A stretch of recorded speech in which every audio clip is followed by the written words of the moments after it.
Control language.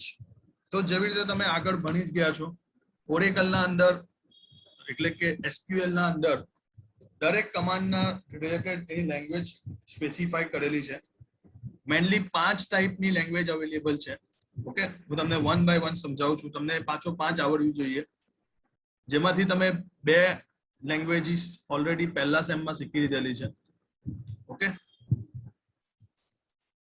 સો કયા કયા ટાઈપની લેંગ્વેજ છે આપણે કહી શકીએ, અથવા આપણે કહી શકીએ કે કયા કયા ટાઈપની એસક્યુએલ કમાન્ડના સ્પેસિફિકેશન છે. તો એક છે ડીડીએલ. ડીડીએલ જેનું ફૂલ ફોર્મ છે ડેટા ડેફિનેશન લેંગ્વેજ. એ થઈ ગયું તમારું ડીડીએલ, રાઈટ? ડેટા ડેફિનેશન ને એલ ફોર લેંગ્વેજ, ડીડીએલ. બીજું છે તમારું ડીએમએલ. તો ડી ફોર ડેટા, એમ એટલે manipulation, data manipulation language. Okay, પછી તમે જોયું ડીસીએલ, તો ડેટા, સી એટલે control, data control language. Okay, TCL transactional અથવા આપણે કહી શકીએ ટ્રાન્ઝેક્શન કંટ્રોલ લેંગ્વેજ. અને એક છે ડીક્યુએલ, ડેટા ક્વેરી લેંગ્વેજ. ઓકે, દરેક લેંગ્વેજના કમાન્ડ સ્પેસિફાઈ થયા છે. ડીડીએલ માં કયા કયા કમાન્ડ આવે તો તમને ખબર જ છે. ડીડીએલ માં આવશે create, alter, drop, ટ્રંકેટ. Okay, drop પછી તમે આવી શકે ટ્રંકેટ અને રીનેમ. આ બધા કમાન્ડ કોના રિલેટેડ છે? ડેટા ડેફિનેશન લેંગ્વેજના રિલેટેડ છે. ક્રિએટ, ટેબલને ક્રિએટ કરવા માટે. અલ્ટર, ટેબલમાં કંઈક અલ્ટર કરાવવું હોય. આખું ટેબલ કાઢવું હોય તો ડ્રોપ, ટ્રંકેટ એન્ડ રીનેમ, રાઈટ? એવી રીતે ડીએમએલ માં કયા કયા છે? તો ડીએમએલ માં છે ઇન્સર્ટ, અપડેટ, ડિલીટ. આ બધા કયા કયા કમાન્ડ કહેવાય તમારા? DML, data manipulation language. પછી આવી ગયું તમારું ડીસીએલ, ડેટા કંટ્રોલ લેંગ્વેજ. તો એમાં છે ગ્રાન્ટ અને રિવોક. આ ગ્રાન્ટ અને રિવોક આપણે કાલે ડિટેલમાં જોઈશું. Okay, TCL transaction control language, જે આજે આપણે જોઈશું. કમિટ, રોલ બેક અને સેવ પોઈન્ટ. આ 3 કયા કહેવાય? TCL transaction control language.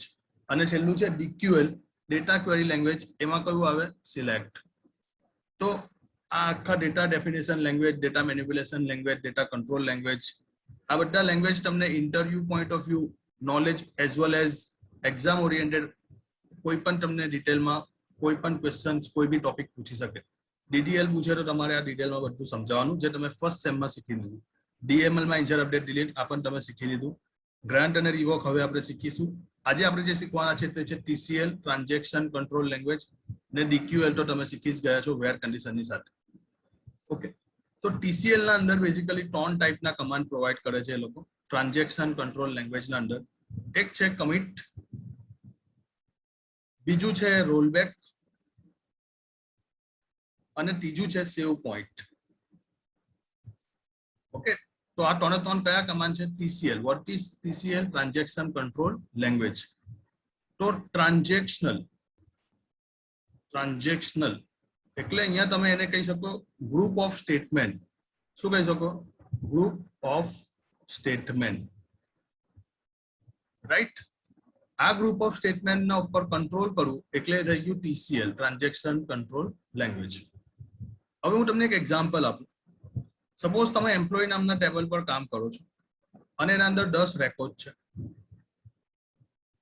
Okay, તમે અપડેટની ક્વેરી ફાયર કરો છો કે ભાઈ જેટલા બી એમ્પ્લોય છે જે ડિપાર્ટમેન્ટ 101 માંથી આવતા હોય એની સેલેરી 2000 કરી દો. તો આના માટે તમે અપડેટનું જે છે તે ક્વેરી ફાયર કરશો. ક્વેરી કંઈક તમે આવી રીતે ફાયર કરશો, અપડેટ ટેબલનું નામ, તો ટેબલનું નામ છે એમ્પ્લોય, સેટ, શું સેટ કરવાની છે? Salary. Salary is equal to 2000 where department ID અથવા આપણે કહી શકીએ department number is equal to 101. તો આ ક્વેરીમાં જેટલા બી 101 ના ડિપાર્ટમેન્ટ નંબર હશે એ બધાની સેલેરી કેટલી થઈ હશે 2000, રાઈટ.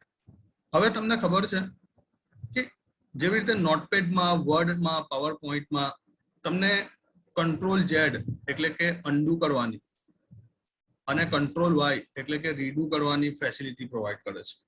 ઓકે, જેવી રીતે તમે કંઈક લખો છો અને ભૂલથી તમારાથી કંઈક લખાઈ ગયું ખોટું તો તમારે એને ઇરેઝ કરવું હોય તો તમે શું કરી શકો? કંટ્રોલ ઝેડ, આને કહેવાય અન્ડુ ફેસિલિટી, રાઈટ. તો એવી રીતે અહીંયા તમને રિયલાઇઝ થાય છે ઓ આપણે તો અપડેટ કરી નાખ્યું 101 ને, પણ 101 ને નહીં કરવાનું હતું, 105 ને કરવાનું હતું.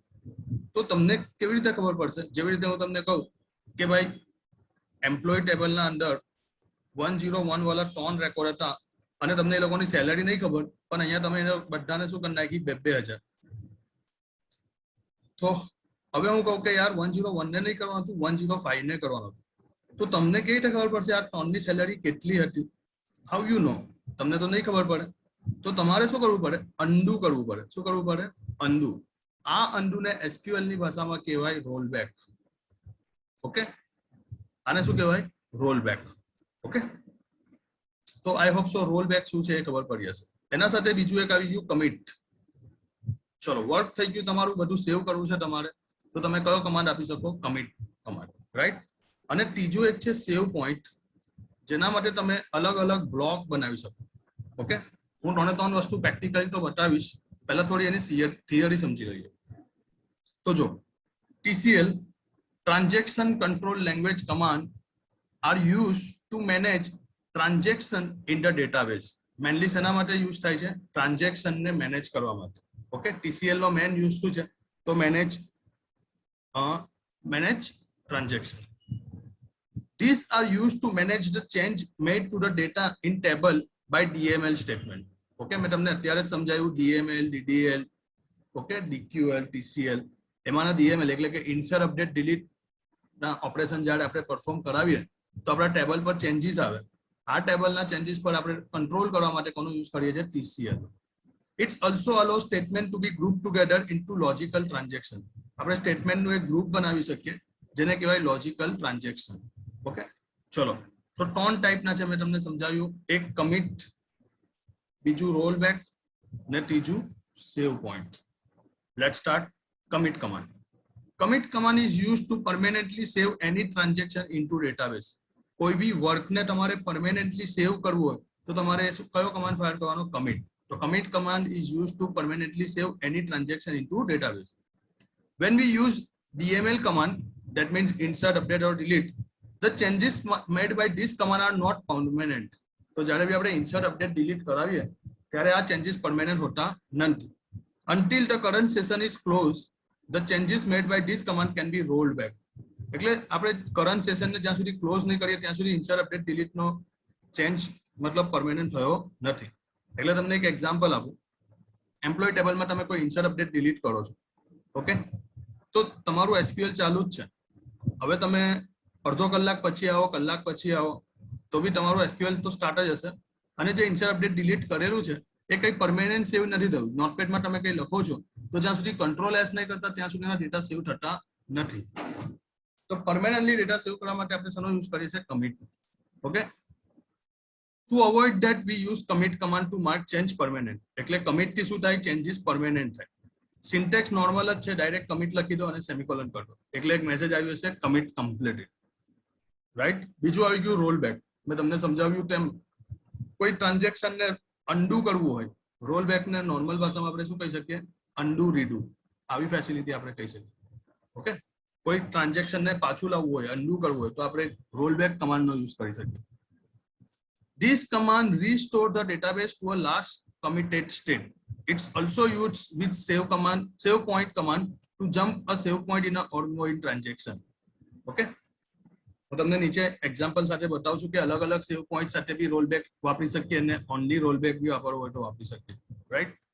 If we use the update command to make some changes into the database and realize that those changes were not required, then we can use rollback command to roll back those changes if they were not committed using commit command.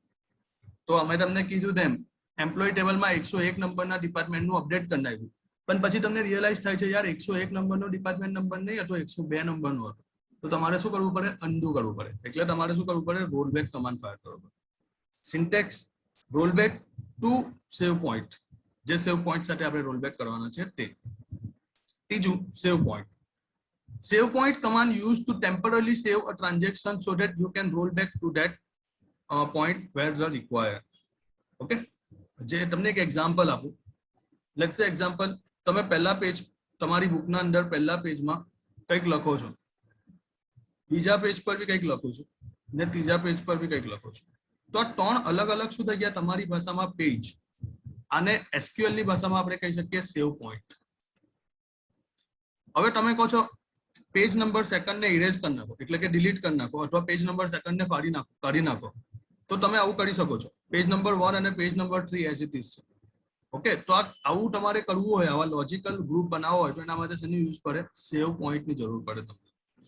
Right, તો સેવ point બી એવું જ છે કે save point command is use to temporary save a transaction so that you can roll back to that point wherever it is a required. Syntax એની છે save point ને save point નું name. Okay, દરેક વસ્તુ example સાથે અહીંયા સમજાયું છે. સિલેક્ટ સ્ટાર ફ્રોમ એમ્પ્લોય 1, એટલે આપણે એસક્યુએલ માં આવો કમાન્ડ ફાયર કરીએ કે ભાઈ એમ્પ્લોય 1 ના અંદર જેટલા ડેટા હોય તે બધા આવી જવા જોઈએ. તો યુ કેન સી હિયર આપણી પાસે એમ્પ્લોય 1 માં જેટલા ડેટા છે તે બધા અહીંયા આવી ગયા. 10 ડેટા એ લઈને આવી ગયો સિલેક્ટ ની ક્વેરી ફાયર કરી ત્યારે. હવે આપણે એક સેવ પોઈન્ટ બનાવ્યો છે. સેવ પોઈન્ટ અને એનું નામ આપીએ છીએ એ. સેવ પોઈન્ટ નું તમારે જે નામ આપવું હોય તમે તે નામ આપી શકો છો. અહીંયા મેં સેવ પોઈન્ટ નું નામ આપ્યું એ. હવે હું ઇન્સર્ટ ની ક્વેરી કરાવું છું. એક ઇન્સર્ટ ની ક્વેરી કરાવી 16 નંબરની આઈડી, બીજી ઇન્સર્ટ ની ક્વેરી કરાવી 17 નંબરની આઈડી. ધેટ મીન્સ મેં 2 રેકોર્ડ ઇન્સર્ટ કરાવ્યા. આનો મતલબ શું થયો? 2 રેકોર્ડ મારા ટેબલમાં શું થયા? ઇન્સર્ટ થયા. કયા ટેબલમાં? તો ભાઈ એમ્પ્લોય 1 વાળા, એટલે કે ઉપર વાળા. અને આ બધું, આ બંને કમાન્ડ શેમાં સેવ થયો? આ સેવ થયું સેવ પોઈન્ટ એ ના અંદર. કેમ? તો અહીંયા મેં નામ આપેલું સેવ પોઈન્ટ એ. હવે મેં નામ આપું છું સેવ પોઈન્ટ બી. ઓકે, એટલે મેસેજ આવશે સેવ પોઈન્ટ ક્રિએટેડ. ને અહીંયા હું અપડેટ ની ક્વેરી કરાવું છું. Update employ 1 set salary is equal to 100 where department number is equal to 101. તો અહીંયા તમે ટેબલમાં જોઈ શકો છો 101 વાળો કોણ છે? આ એક. બીજો 101 વાળો કોણ છે? આ 2. ને ત્રીજો 101 વાળો કોઈ છે? નથી. ઓકે, ત્રીજામાં આપણે ઇન્સર્ટ કરાવેલો તે આઈડો 101, એટલે 3 છે આમ જોવા જાય તો. ઓકે, 2 જૂના હતા અને એક નવો ઇન્સર્ટ કરાવ્યો. એ લોકોની સેલેરી જે આ હતી એની જગ્યા પર 100 થઈ જવી જોઈએ. અહીંયા બી 100 થઈ જવી જોઈએ. ને આની 6500 ની 65000 ની જગ્યા પર 100 થઈ જવું જોઈએ. તો you can see here 3 row is updated. હવે હું સિલેક્ટ ની ક્વેરી ફાયર કરાવીશ, એટલે કે સિલેક્ટ સ્ટાર ફ્રોમ એમ્પ્લોય 1. તો હવે તમે જોઈ શકો છો કે 10 રેકોર્ડ તો મારા જૂના હતા જ અને 2 નવા આવ્યા. અને જ્યાં જ્યાં 101 હતું ત્યાં એની સેલેરી કેટલી થઈ ગઈ? 100. તો આટલા એક્ઝામ્પલ પર તમને એટલી ખબર પડી કે સેવ પોઈન્ટ એ સેટ કરેલો ત્યારે આપણે 2 નવા રેકોર્ડ ઇન્સર્ટ કરાવ્યા છે. 2 રેકોર્ડ શું કરાવ્યા છે? ઇન્સર્ટ. રાઈટ. અને સેવ પોઈન્ટ બી કરાવ્યું ત્યારે આપણે શું કરાવ્યું છે? અપડેટ ની ક્વેરી. ને અપડેટ ની ક્વેરીમાં કેટલા રેકોર્ડ ને અપડેટ થયા? તો 3 રેકોર્ડ ને અપડેટ થયું. હવે આપણે રોલ બેક જોઈએ. તો હું લખું છું રોલ બેક ટુ બી, એટલે જે બી ના પછી આપણે જે બી કામ કર્યું, અહીંયા બી પછી આપણે અપડેટ નું કામ કર્યું જેમાં 3 રો અપડેટ થયા હતા, એનું અન્ડુ થઈ જવું જોઈએ. એટલે આ લોકોની સેલેરી જે 100 હતી એની જગ્યા પર જૂની જે હતી તે પાછું આવી જવું જોઈએ. તો સી અહીંયા મેસેજ આવશે રોલ બેક કમ્પ્લીટેડ. અને હવે હું કરીશ સિલેક્ટ સ્ટાર ફ્રોમ એમ્પ્લોય 1. તો યુ કેન સી હિયર જે 3 રેકોર્ડ અપડેટ થયેલા 1, 2 અને 3, એની સેલેરી જે 100 હતી એની જગ્યા પર જૂની જે હતી એ પાછી આવી ગઈ. આ કોની મદદથી પોસિબલ થયું? આ રોલ બેક ની મદદથી પોસિબલ થયું. એવી રીતે પાછું હું લખું છું રોલ બેક ટુ એ. તો એ પછી આપણે શું કરેલું? તો સેવ પોઈન્ટ એ પછી આપણે 2 ઇન્સર્ટ ની ક્વેરી ફાયર કરેલી, ઇન્સર્ટ 1 અને ઇન્સર્ટ 2. એટલે 2 નવા રેકોર્ડ આવેલા 16 અને 17 નંબરના. તો હવે તો મેં રોલ બેક કરી નાખ્યું, અન્ડુ કરી નાખ્યું, એટલે પાછું જેવું હતું એવું મારા રેકોર્ડ થઈ ગયા જે જૂનો અસલ હતો તે.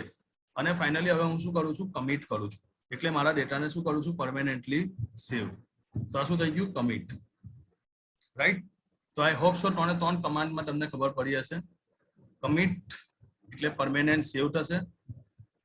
રોલબેક એટલે તમારે અપડેટ અન્ડુ કરાવવું હોય તે થશે. અને સેવ પોઈન્ટ એટલે તમારે કોઈ લોજિકલ ગ્રુપમાં એસક્યુએલ કમાન્ડ રાખવા હોય તો એ લોજિકલ ગ્રુપમાં તમે એસક્યુએલ કમાન્ડ રાખી શકો છો. It is known as save point. Right. તો I hope so commit rollback અને સેવ પોઈન્ટમાં તમને સમજ પડી હશે. ઓકે, નહીં સમજ પડી હોય તો કમેન્ટમાં પૂછજો, હું ડેફિનેટલી તમને એનું સોલ્યુશન આપીશ. ઓકે.